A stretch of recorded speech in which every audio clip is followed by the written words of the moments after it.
Hello and welcome to the Dialogue Project podcasts. I'm going to get straight into it. This is an edit that I've called When I Saw Myself on Fire. And it's a conversation with a guy called Angelo. Angelo is an extraordinary man, beautiful man, quite slim in build. He trained in Australia to be a physio, but he came from Sri Lanka. And then he took his journey onwards to London, where he came to study pain. And as you'll hear, he got to know about pain in more ways than just as a traditional student, if you like. He experienced pain and he talks about it just magnificently, so lightly, so gently, so beautifully. And while the content on pain is really interesting about how it's an experience that you can deal with and change your experience of it, really the reason that I would love you to listen to this is just to pay attention to the way in which he describes things. I often talk with people about putting energy and effort and commitment into the way you describe something, because in that way we can share experiences, we can help others to get a feel and an idea of what it was to be somewhere that we weren't. And if you think about it, that's an amazing thing, to be able to translate, if you like, our experience into someone else's mind and imagination. And I guess the idea is that if we can understand other people's experience more, maybe we can be a bit more empathetic. Anyway, it's a good listen, I think. He's an amazing guy, and it was a great conversation that I enjoyed very much. And we had that conversation on a cold November evening, close to a crackling fire, which you might hear occasionally. Okay, so please enjoy Angelo and the edit of our conversation, When I Saw Myself on Fire. What you're about to listen to is an edit created by the Dialogue Project, with the full permission of everyone involved in the conversation.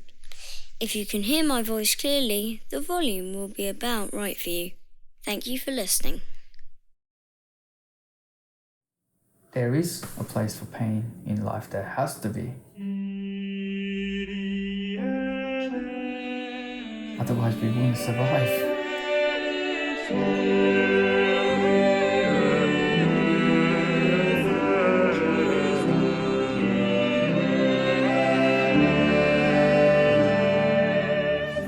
Was your core belief changed by having a collapsed lung and being the victim of a firebomb attack?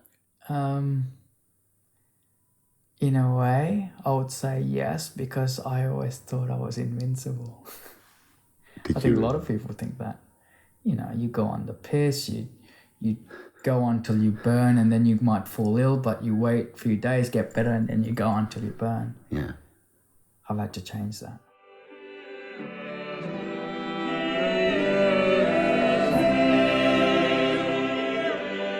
You don't know what could happen around the corner. Like, you know, in the last 12 months, I almost died 3 times, and you know, I'm not even exaggerating. I really did. And You had your collapsed lung? yeah, twice, because I flew with the collapsed lung, and that's You went to the one. Belgium or somewhere? Did you?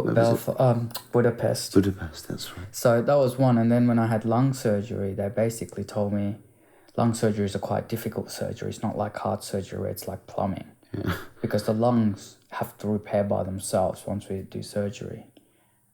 And so they basically said, well, I know we do this regularly, but the chances are just any. So I remember sitting there writing a makeshift will.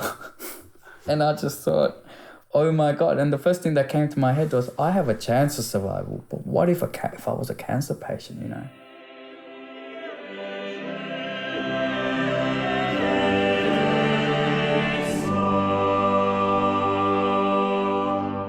With the firebomb, did you think immediately, I'm in peril, my life's in danger here? When I saw myself on fire, I thought that was it.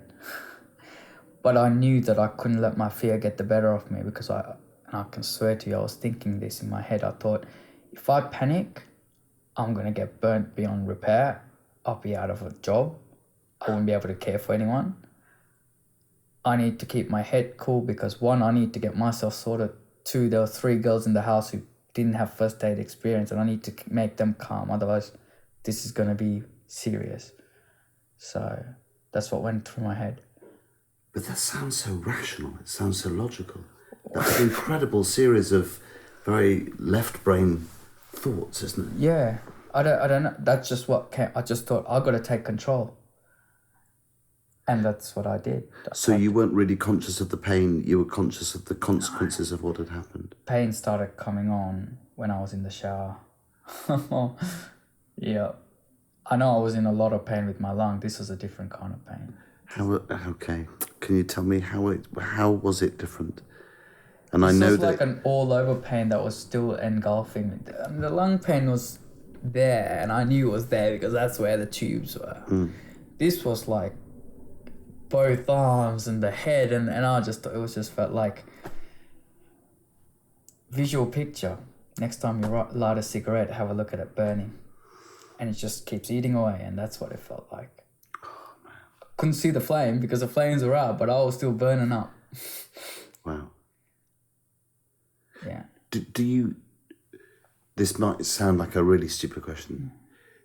Will you ever forget the feeling of that pain? I never remembered it. You can't recall it. I can tell you exactly how it was, and I can tell you that it was bloody painful, but I can't recall it. Do you think that's a good thing?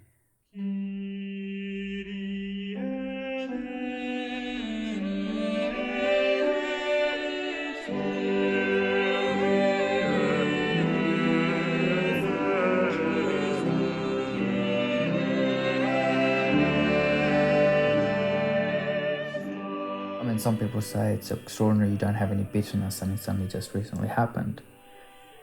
I don't know, because I don't know why that is, to be honest. I can't big myself up. I don't know. My counsellor asked me, how come you're not angry at the people? I don't know, because I just think it's a waste of time. If you're angry with someone else, that means you're not happy with yourself, and therefore something's not at ease. So I still don't know the answer to that.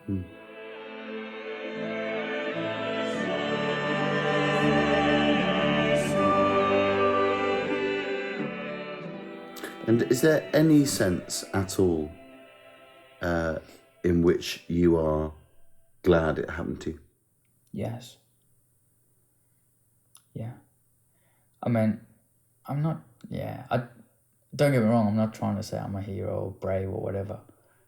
That's not what I'm saying. I think it's made me a better person than I was. I think it helps me put things into perspective in terms of life events and what happens and people's troubles more into perspective. And I think I'm glad they got the wrong house, because there was an 8-year-old girl and her mum in the house that they did want to get. And I'd hate for an 8-year-old girl to go through what I went through, especially, I think, since at least I knew what to do and I kept my head cool. But there's no way I would want an 8-year-old girl to have that, mate.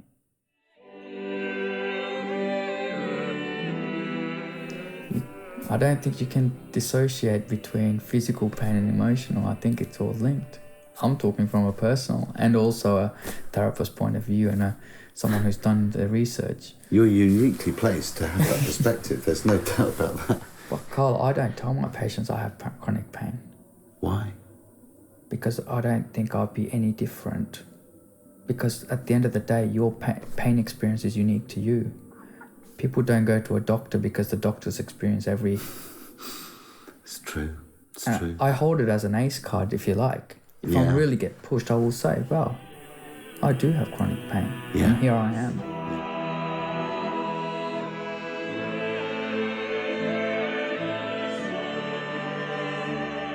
Without pain, what would it be, you know? What would a painless existence? A non-existence. A non-existence? Is that what you... Pain is a form of survival. If we didn't feel pain, we'll hurt ourselves a lot more to the point of we'll kill ourselves.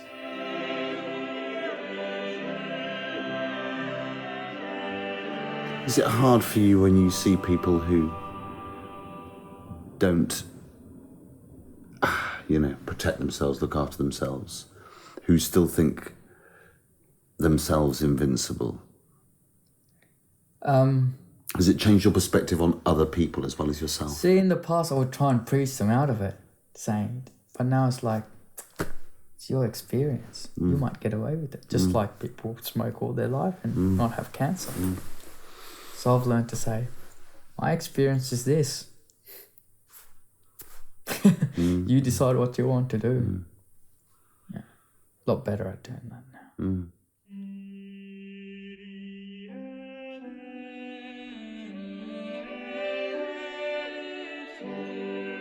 Is there any time where there's just emotional pain or just physical pain? You mean, does one always create the other? Or vice versa? Or is one always go hand in hand with the other? Well, I don't think there is. Even when you're broken-hearted, you break up with someone, you still feel the pain here in your chest or your arm, or if you're stressed, you start getting neck pains.